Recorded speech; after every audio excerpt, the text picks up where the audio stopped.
Boa noite, este é mais um Economia e Sociedade, já sabe, todas as terças-feiras, neste horário, com Egas Daniel, que é o convidado e comentador residente. Boa noite e bem-vindo a mais uma jornada.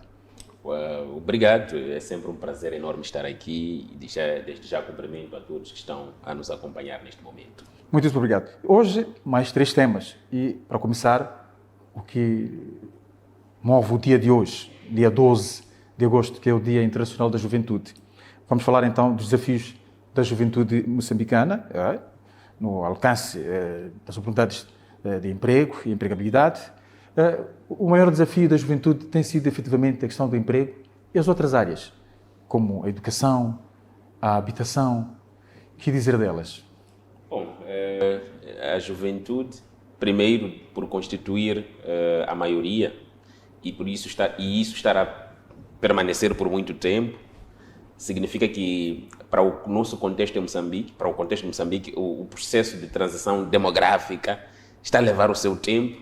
Então a juventude continuará sendo a força motriz, continuará representando grande parte da população. Só para ter ideia, estamos a falar de que quase metade da população é composta por pessoas que estão mais ou menos abaixo dos 17, 18 anos. E estamos a dizer também, em outras palavras, que a idade média de Moçambique também está entre 17 a 20 anos. Estamos a falar de uma população maioritariamente jovem. Estamos a dizer que a população é maioritariamente jovem e isso mostra que continuará sendo ela a pressionar a médio e até a longo prazo todos os recursos que a economia dispõe, a pressionar e continuará a ser ela a pressionar por uma parte desses recursos para si, com certeza. Então, um dos principais desafios realmente, quando se fala de jovens, é a empregabilidade. E as evidências mostram isso. Infelizmente, quando se fala de emprego, muitas vezes olha-se para a parte formal. E se nós formos para esta parte formal, os números não são encorajadores. Estamos a dizer que em Moçambique, diante de cerca de 34 milhões de pessoas, a população ativa é de quase 12 milhões. Quer dizer, aquela população que está em idade de trabalho. Desta, que são cerca de 12 milhões, metade trabalha por conta própria. Significa 52% por aí. A outra parte pequena de 11%, que nem trabalha por conta própria, mas também não faz nenhum trabalho remunerado, mais ou menos 33%. Depois vamos ficar com os 11%, que são aqueles que têm trabalho formal. Então estamos a dizer, basicamente, que de toda a população ativa, dos 12 milhões, apenas 11% é que tem um trabalho formal. Estaríamos a estimar mais ou menos de 1 milhão, um bocado acima de 1 milhão, mas não passa provavelmente de 1 milhão e 500. E quando falamos de trabalho formal, estamos a nos referir a quê efetivamente? Sim, estamos a falar de trabalho formal, contratos assinados, trabalho remunerado, com segurança social a ser canalizada, um contrato de trabalho seguro, por exemplo, com o Estado, que perfaz mais ou menos cerca de 4,9%, por aí 4% da população ativa, significa que o Estado absorve 4% de toda a população ativa e depois o setor privado, formalmente, mais uma vez formalmente, o setor privado absorve os restantes 6,8%, 6,9% para perfazer esses 11% que eu fiz referência. Então estamos a dizer, em outras palavras, que quando a esperança é trabalho formal, realmente esses números não são encorajadores. Então muitos sobrevivem por conta própria, vivem e sobrevivem por atividade informal e, como tal, de facto, este é um desafio, pelo menos do ponto de vista de segurança, de rendimento. Sabemos que a informalidade tem lá seus elementos de desvantagem, é um refúgio, é uma alternativa à falta do emprego formal, depois tem as suas incertezas, os seus riscos, dependem muitas vezes do trabalho que é feito no dia a dia. Algumas vezes não há canalização de rendimentos para a segurança social, não há controle de riscos, muito menos para a poupança, não há controle daqueles riscos. Significa que a pessoa está ativa, quando está saudável, quando há algum problema, algum risco, por exemplo, no âmbito da pandemia, a pessoa tem algum acidente, estamos a dizer que toda a sua capacidade produtiva, quando fica posta em causa, a pessoa fica inutilizada. Podemos encontrá-los no campo, no grupo dos empreendedores, ou nem por isso, os informais, os que trabalham por conta própria, os que vemos, a maior parte, na rua, a vender seja o que for. Os informais têm muitos grupos, tem aqueles que, de facto, estão a fazer dinheiro na informalidade, conseguem fazer bons rendimentos, alguns até têm formas próprias de poupar, para assegurar maior gestão de riscos futuros de queda de rendimentos, e este grupo permanece na informalidade por opção, muitas vezes porque prospera na informalidade. Podemos apontar alguns exemplos? Porque o que estou a dizer, e talvez para explicar melhor, é que há pessoas que não preferem formalizar-se porque sabem que poderão em algum momento se meter com a burocracia desta formalização. Primeiro, o processo de formalização em si, se nós fazemos comparações internacionais, Moçambique leva muito mais dias para se abrir, por exemplo, uma empresa, em comparação com Ruanda. Ruanda leva menos de 2, 3 dias, Moçambique, uns bons dias, acima de 10, 16. A última vez que vi a estatística, estávamos em 2 dígitos em termos de número de dias. Da mesma forma, o custo para a abertura, para alguns países é zero mesmo. Para alguns países como Ruanda, para Gana, são por aí 8% do seu PIB per capita. Acho que para a Tanzânia ronda os 14% do seu PIB per capita. Para Moçambique está acima, está 108%. Esses fatores determinam muitas vezes a retração dos próprios jovens em montar um negócio formal, bem registado. Sim, esses fatores recrudescem, quer dizer, limitam, desincentivam o apetite pela formalização, porque eu me formalizo se, de facto, tiver ganhos, tiver facilidade de o fazer, primeiro, e segundo, se eu perceber que terei ganhos. E acho que a gota de água, por exemplo, que limita e talvez desincentiva alguns a se formalizarem, as burocracias é um lado, são custos indiretos de transação, mas são os pagamentos que provavelmente estarão sujeitos a muitas taxas e diferentes taxas, algumas taxas redundantes, outras cobradas sucessivamente por diferentes entidades, outras que não são cobradas de forma coordenada, outras que até criam, de alguma forma, custos indiretos. Não somente o custo da própria taxa, mas também os custos de compliance, os custos de conformidade legal. Quer dizer, esses elementos todos, a falta de facilidade, mas eu acredito que é uma coisa que, pelo menos, quando olhamos para os discursos do governo, tem falado muito de digitalização, de uniformização dos processos, de interoperabilidade dos sistemas. Então, tudo isso é necessário para permitir que eu, ao me formalizar, não estou a me meter em sarilhos. Quer dizer, sair do informal para o formal, estou para maximizar o número dos meus clientes, estou para servir um mercado mais seguro, estou para aumentar o escopo e garantir maior segurança ao meu próprio negócio, mas a percepção de que a formalização é para lidar com custos, despesas, burocracia e corrupção, essa tem que ser, de facto, combatida e a melhor forma de combater é o Estado passar, de facto, a encarar o setor privado como um parceiro real, um parceiro não somente de consulta, de reuniões, mas um parceiro a motivá-lo e incentivá-lo. E aí é onde estão os jovens. Exato. É aí onde os jovens serão absorvidos, é aí onde as ideias dos jovens poderão prosperar, é aí onde algumas empresas, formalizando-se, vão ter maior nível de crescimento e, como tal, vão contratar jovens para o seu processo de produção. Algumas ideias inovadoras moram na gaveta.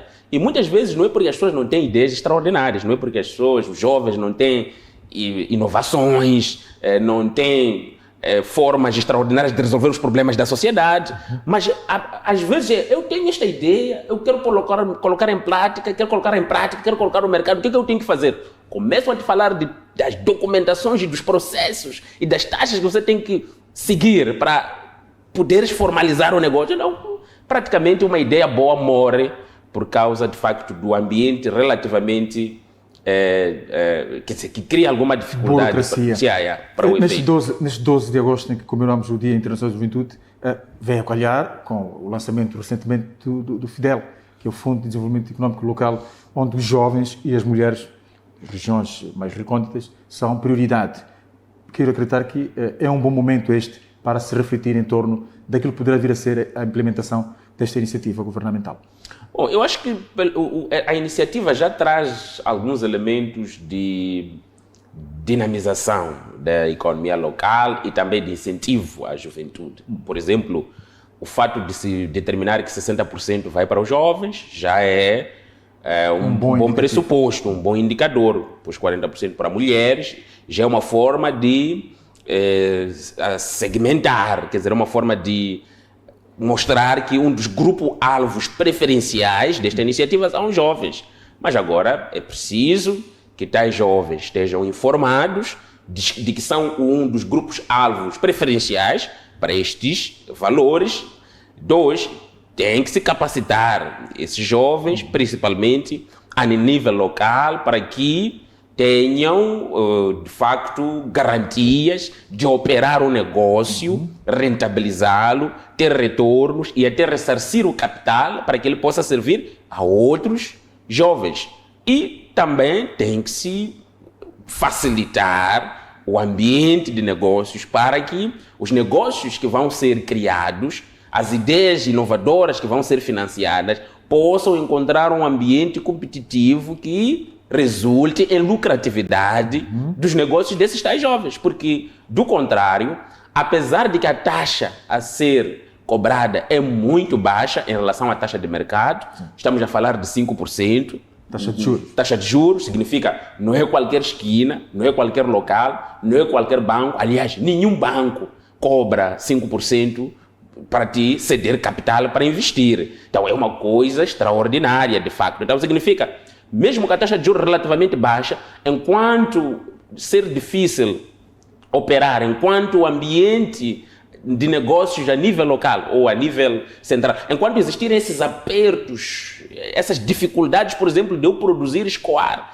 ou para produzir tenho que passar por uma estrada onde vou ter que ser parado não sei por quantos polícias para poder chegar ao destino, que é só apenas um exemplo.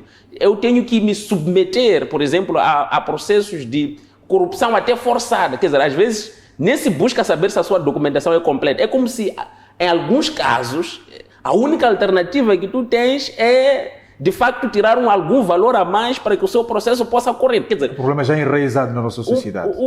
Algo que já está consolidado, até faz parte. É algo informal, é algo à parte, mas parece que já está dentro do sistema. Apenas o valor não é captado pelo sistema, por exemplo, de gestão das finanças públicas. Exato. Então, são esses elementos que devem, de facto, serem levados a sério e serem eliminados, serem combatidos de forma muito vigorosa para que os negócios possam prosperar. Porque, enquanto continuarmos assim, os números vão continuar gritantes. A economia já está em desvantagem. Atenção, a economia de Moçambique, a sua estrutura já é desvantajosa. Já oferece limitações para dar emprego. Porque, primeiro, a principal fonte de crescimento econômico, os dados mais recentes de 2023, não sei se as pessoas que estão lá em casa sabem, é a indústria extrativa. 34% do crescimento econômico de 2023, que é o ano mais recente que tivemos o crescimento mais alto, foi a indústria extrativa que cresceu e impulsionou este crescimento alto de 5,5%. Agora a pergunta é quantos jovens, quantas empresas podem se beneficiar deste crescimento? Enquanto o setor extrativo estiver a exportar, estiver a produzir, tem uma especialização relativamente elevada, tem pouca capacidade de absorver mão de obra, então este crescimento econômico do qual se fala não vai ser quinhoa, não vai ser de facto aproveitado pela juventude. Então vem o debate sobre o conteúdo local. É por isso que vem o debate sobre o conteúdo local, para reverter esta tendência. Este desemprego, o desemprego juvenil, que aliás, a principal fonte, o principal tipo de desemprego que temos em Moçambique é estrutural, chama-se desemprego estrutural. Os manuais de economia chamam de desemprego estrutural. Aquele que resulta pela estrutura e pela forma como os fatores de produção estão sendo alocados no nosso contexto. Quando se diz que a agricultura é que emprega grande parte das pessoas em Moçambique, não é porque as pessoas submetem CVs para empresas e são contratados para trabalhar no setor da agricultura. Não, é porque a única atividade que nasceram e encontraram e fazem é a agricultura. E não fazem para render, fazem por sobrevivência, como fonte de sobrevivência. Agricultura de subsistência. Agricultura de subsistência. Sabe, significa a nossa estrutura não reconhece que a agricultura é onde se, por exemplo, gera maior nível de emprego, como o Instituto Nacional de Estatística costuma fazer referência, porque ela alimenta mais o crescimento econômico via a indústria extrativa. Não tem como. E se o Estado não se preparou para captar recursos da indústria extrativa, para alocar para o setor da agricultura, se o Estado também não se preparou para assinar contratos que obriguem essas empresas a processarem parte da matéria-prima que retiram do país para processarem a nível local para gerar mais emprego, então não vamos ter uma indústria extrativa que vai absorver os mais de 500 mil, 600 mil jovens que entram para o mercado de trabalho anualmente. Então, no final das contas, o nosso desemprego em Moçambique é mais estrutural. No dia que mudarmos a fonte de desenvolvimento econômico, aliás, no dia que reestruturarmos o modelo de desenvolvimento, o modelo de crescimento econômico, onde nós começamos a dizer que não, a agricultura é a nossa base de desenvolvimento, mas reconhecemos que enquanto a indústria extrativa faz a economia crescer, nós queremos tirar os recursos da indústria extrativa e promover setores intermediários que são intensivos em mão de obra, como, por exemplo, o setor de transformação, o setor de manufatura, o setor de agroprocessamento. Aí sim, enquanto não mudarmos isso, não vamos conseguir, de facto, absorver essa grande massa de jovens desempregados. É um exército de jovens desempregados que entra para o mercado de trabalho. E se não tem alternativas, começam a ficar frustrados. É só ver o que aconteceu agora nesta feira que houve aqui em Maputo de emprego.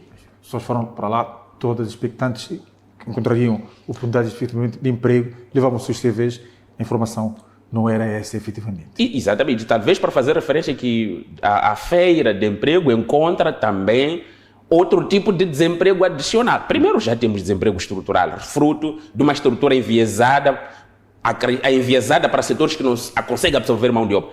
Outra coisa que tivemos recentemente, as manifestações. Quer dizer, as pessoas talvez podem não estar a entender. Quando diz que uma economia caiu em cerca de 5,7% no último trimestre, e depois no primeiro trimestre de 2025 caiu em 3,7%, as pessoas não estão a perceber que esta queda é redução da capacidade produtiva das empresas. Se já com crescimento não se consegue ter tanto emprego, imagine com queda. Exato. Então, o que sucede é que parte do desemprego que agora estamos a viver, para além de ser de origem estrutural, é de origem cíclica, por causa da queda, por causa do ciclo negativo de crescimento econômico que nós assistimos. Então, todos esses dois desempregos juntam-se e formam esse exército que nós vemos de jovens que contrariam as aspirações da juventude no nosso país. Falando de juventude, há muito por onde se lhe pegar. Eu queria desafiar o Egas, na próxima edição, olharmos para a questão da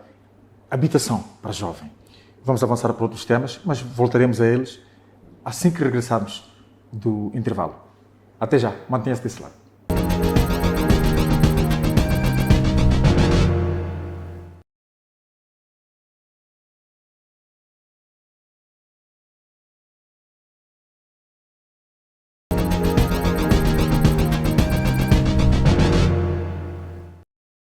Estamos de volta já na segunda parte para olharmos mais um tema. É um tema que está em voga neste momento e envolve, sobretudo, a juventude. A juventude sempre ela. A questão da produção, o consumo, a venda de bebidas alcoólicas, mais especificamente as espirituosas. Há um nome, eu não gosto nem tão pouco de pronunciá-lo, tem a ver com chivochon. Que análise econômica se pode fazer sobre... É um facto. Estas fábricas empregam gente. A sua venda, a venda dessas bebidas também trazem algum rendimento para quem faz a venda. Como encontrar o equilíbrio para este problema? É um problema de saúde pública aí à vista. Sim. E temos também esta componente da necessidade de se manter as empresas, os empregos e as pessoas que estão também a participar na venda destes produtos. Como encaixar este problema e solucioná-lo? Bom, acho que à primeira vista é importante sempre estudar o mercado antes de fazer intervenções concretas, e uma das coisas que pode justificar, pelo menos, a intervenção feita pelo Ministério da Economia, de suspender a emissão de novas licenças, pode ser a percepção de que o mercado está saturado, por exemplo, ou a percepção clara dos problemas de saúde pública que tais bebidas causam à economia. De qualquer forma, não foi uma medida extrema de paralisar a produção, foi de suspensão da emissão de novas licenças. Até porque vimos alguns governantes a visitarem fábricas, Sim. encorajando estas fábricas a continuarem a produzir, Sim. desde que haja um controle efetivo. E eu acho que essa é a parte mais importante, é que é preciso a legislação estar clara sobre os limites, por exemplo, a composição química das bebidas que são produzidas, onde é que são produzidas, e também quais são os efeitos colaterais, que certamente muitas vezes são considerados negativos, mas é importante sempre ter este equilíbrio entre a utilidade em termos de geração de emprego, em termos de até contribuição para as receitas do Estado. Sim. E também o mal que elas causam aos seus consumidores. Então, toda essa intervenção tem que considerar todos esses aspectos. E é talvez uma medida que nós vimos lá no início do ano foi a tentativa de aumentar os preços.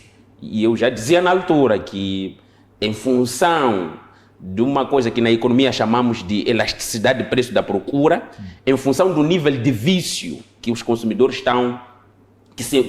se encontram, aumentar preços poderia não ser a medida mais eficaz, porque quando tens um consumidor que é dependente do consumo e às vezes é viciado, significa ele faz tudo para poder continuar a consumir, e caso não consiga, encontra bens substitutos ou então desvia rendimentos que serviriam para outras coisas importantes, mas para continuar e se dedicar ao consumo, por exemplo, de... Isto acontece sobretudo também com as drogas. Isso acontece sobretudo com as drogas. Então, quando o consumo se equipara a este nível, está a se transformar num problema de saúde pública, o aumento do preço não chega a ser um elemento que desincentiva o consumo.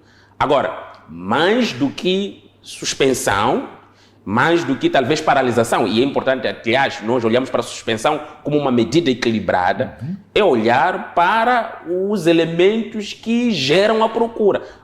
A suspensão, estamos a atuar do lado da oferta. E muitas vezes a teoria econômica diz que a procura, pelo menos a teoria econômica mais recente, existem modelos mais recentes, o modelo keynesiano, nem é recente, mas o que reúne mais consenso na economia é de que a procura gera sua própria oferta, e não de que a oferta gera a procura. Okay. Então, quando você limita a procura, quando você suspende a procura, a oferta, que é a produção, as licenças para a produção, tens um efeito temporário, talvez de redução do consumo ou de escassez do produto, que leva ao aumento do seu preço. Okay. Mas muito rapidamente, se a procura, as pessoas que procuram continuarem num nível mais elevado, e se estamos a considerar que são consumidores dependentes, então é muito normal que cresça o mercado informal de produção dessas bebidas. E nós sabemos que é possível produzir essas bebidas informalmente, de forma tradicional, fugindo já quase que completamente do controle. Significa que as fábricas,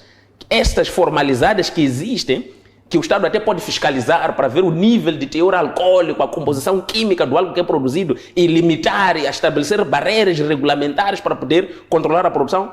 Quando se restringe a oferta e ela migra para a informalidade, aí já tens um maior perigo. Ou seja, a emenda pode vir a ser pior que o soneto.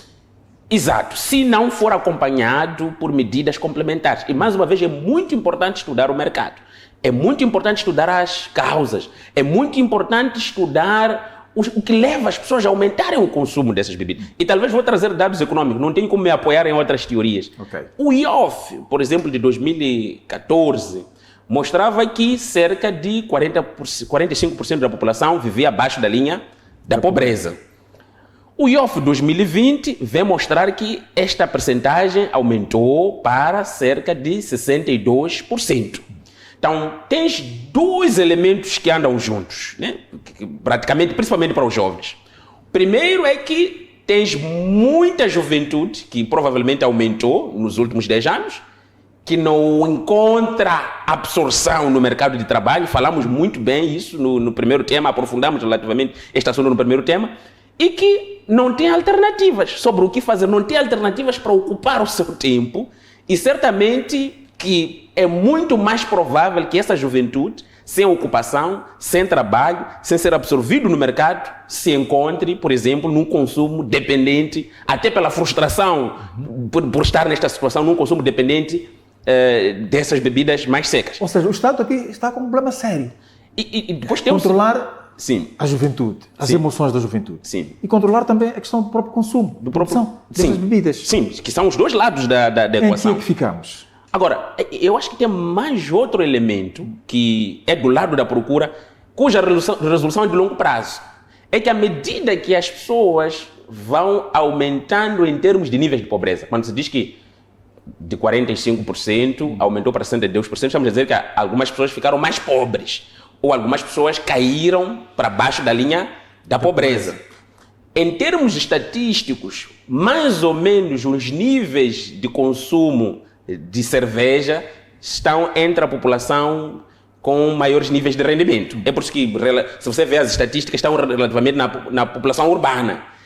O nível de consumo de bebidas com teor alcoólico forte, como essas espirituosas, está mais nas zonas periurbanas e rurais, de cerca de 44%, o que se justifica-se muitas vezes por causa dos seus níveis de rendimento. Então significa que num contexto onde a população fica cada vez mais pobre, ou fica com cada vez menos rendimento, então mesmo aqueles que, por sinal, consumiam bebidas menos perigosas à sua saúde física, por causa do nível de rendimento e por causa da deterioração do seu rendimento, da sua qualidade de vida, encontram-se também lançados para o consumo de bebidas espirituosas. Então, tens dois elementos de procura que interagem, que não podem ser ignoradas.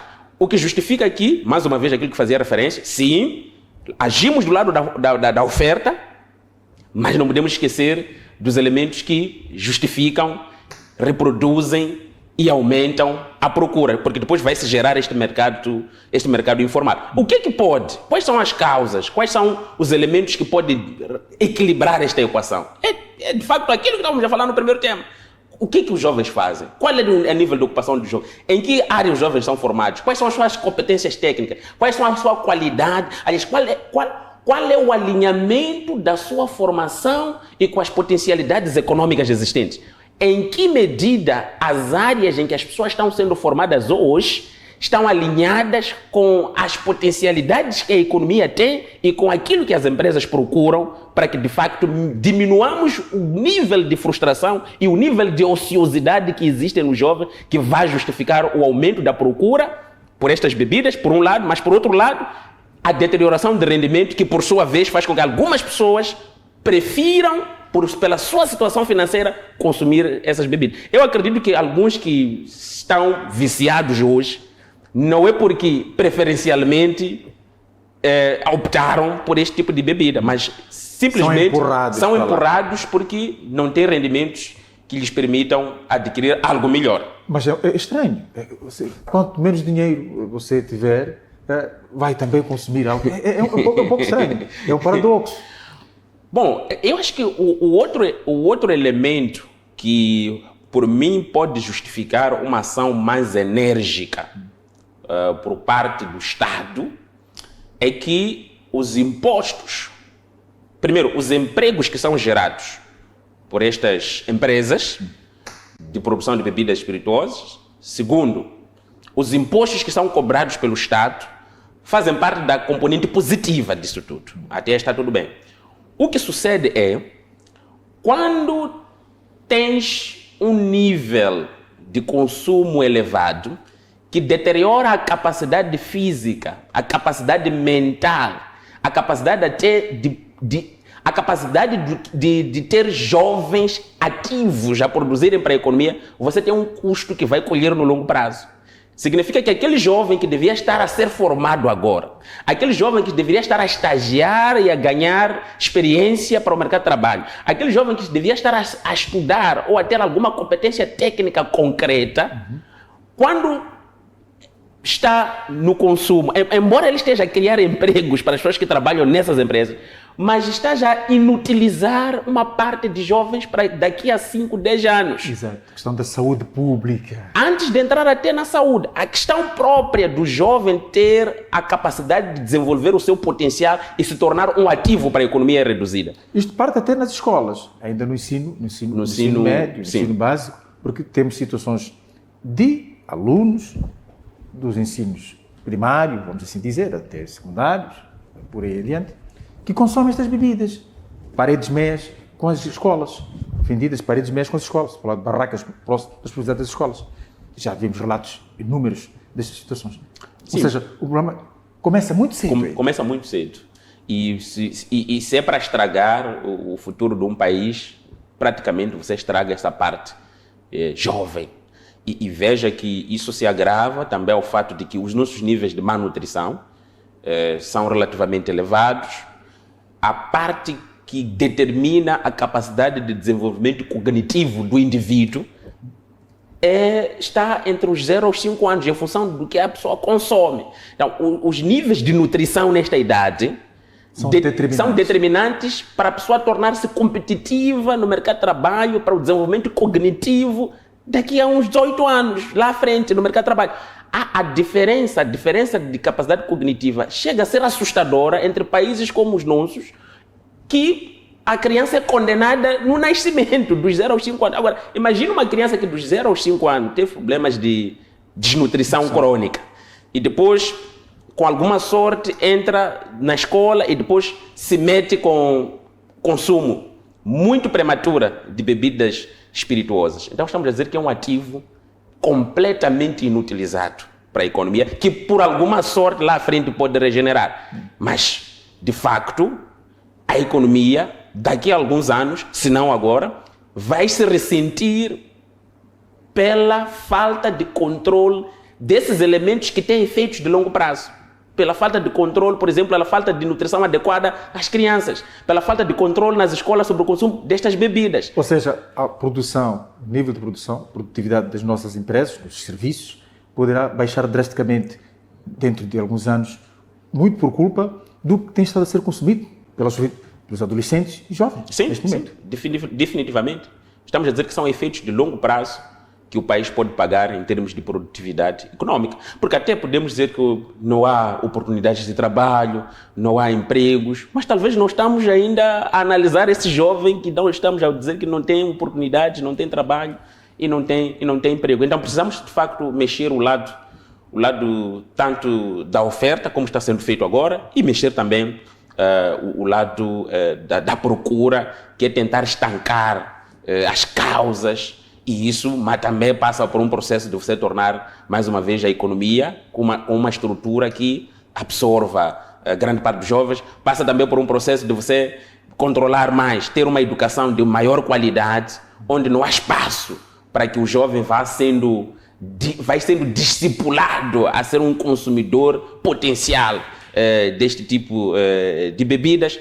Passa por desenvolver intencionalmente, por desenvolver, incentivar setores que logo cedo vão absorver jovens, setores de agroprocessamento, setores de manufatura, que têm capacidade de absorver jovens, mas também a formar esses jovens para que sejam absorvidos por tais setores. Porque, na verdade, o desenvolvimento é integrado, não há nada que é feito de forma isolada, e é planificado, e é de médio e longo prazo. Se não é ao acaso, os países não desenvolvem por sorte, por calha, por acaso ou por coincidência. É algo planificado. Todos os países que estão num nível relativamente alto de desenvolvimento, eles planificaram, sentaram, olharam para os fatores que limitam, para as barreiras do desenvolvimento, olharam para os constrangimentos do desenvolvimento e foram paulatinamente removendo-as. E depois de algum tempo, 20, 10 anos, aliás, 20, 30 anos, começam a colher os louros de desenvolvimento. Moçambique tem de pensar também desta forma.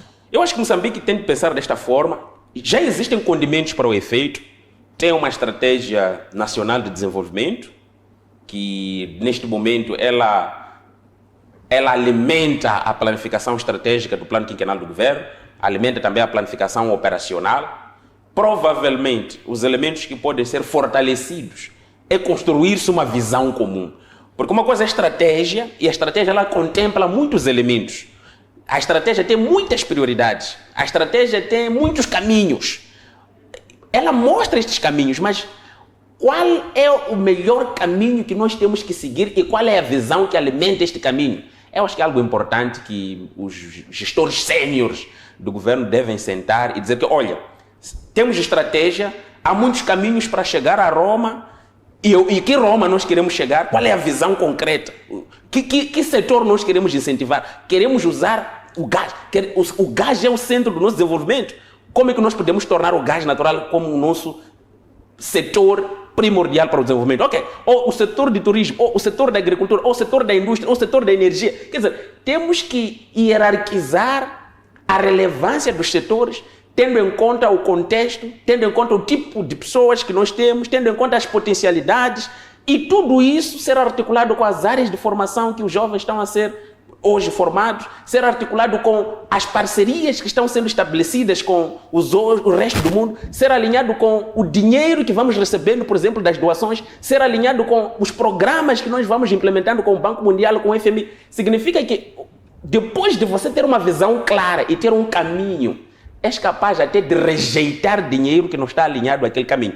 Porque enquanto tudo for prioridade, e tudo para ser prioridade, enquanto tivermos muitos caminhos e todos os caminhos serem válidos, algumas vezes, algumas coisas que são feitas acabam sendo contraditórias e acabam não sendo complementares e acabam estando desarticuladas. E isso depois acaba limitando o desenvolvimento. Veja só, recebes valor, por exemplo, de um parceiro para fazer agricultura e cortar árvores, depois recebe valor do outro parceiro para plantar árvores e não fazer agricultura. São elementos contraditórios. Então, significa, quando tu defines muito bem a linha e a visão que nós vamos seguir nos próximos anos, todos trabalham, articulam, se esforçam para alimentar aquela linha. Se for gás, ok, não há nenhum problema. Como é que nós fazemos? Vamos pegar modelos dos países que desenvolveram com base no gás, com base no petróleo. O que é que eles fizeram? E vamos seguir. Então, parcerias estratégicas, acordos, dívida, financiamento, tudo quanto for o esforço de todo o governo vai se voltar àquela linha escolhida de desenvolvimento. Só assim é que nós, de facto,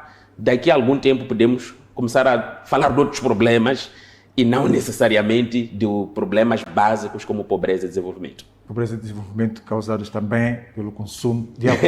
Há uma interessante coisa que vi no anúncio feito pelo presidente do município da Matola Rio. Ele desencoraja os vendedores destas bebidas, voltando para a questão das bebidas, e diz que ia dar incentivos a quem abandonasse a venda, o comércio, a comercialização destas bebidas. Pode aproveitar para se limpar um bocadinho.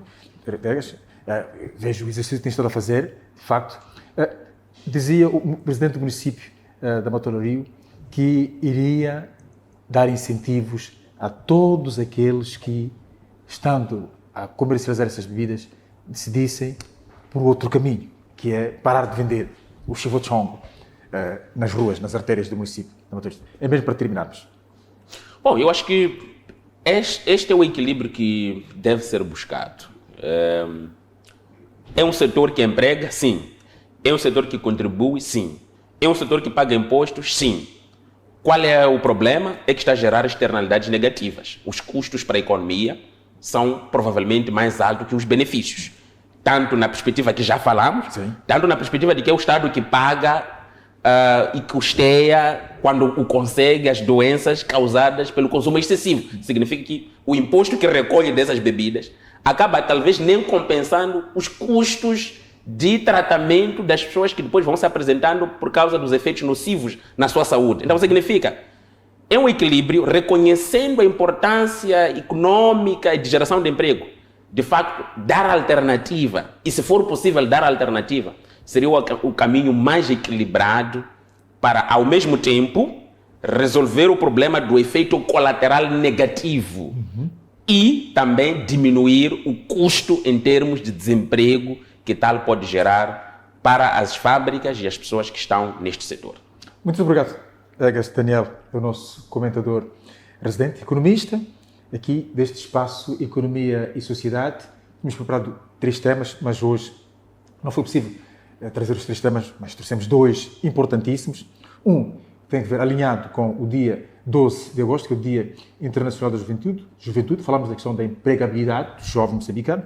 E depois, nesta segunda parte, olhamos para este dilema do que o país passa, que tem a ver com a produção, a comercialização, assim é que é, e o consumo de bebidas alcoólicas, mais especificamente as espirituosas, com destaque para a chamada Chivochongo. O país não tem futuro com o consumo destas bebidas. Voltamos a ver-nos numa próxima ocasião. Muitíssimo obrigado, doutor, e até a próxima.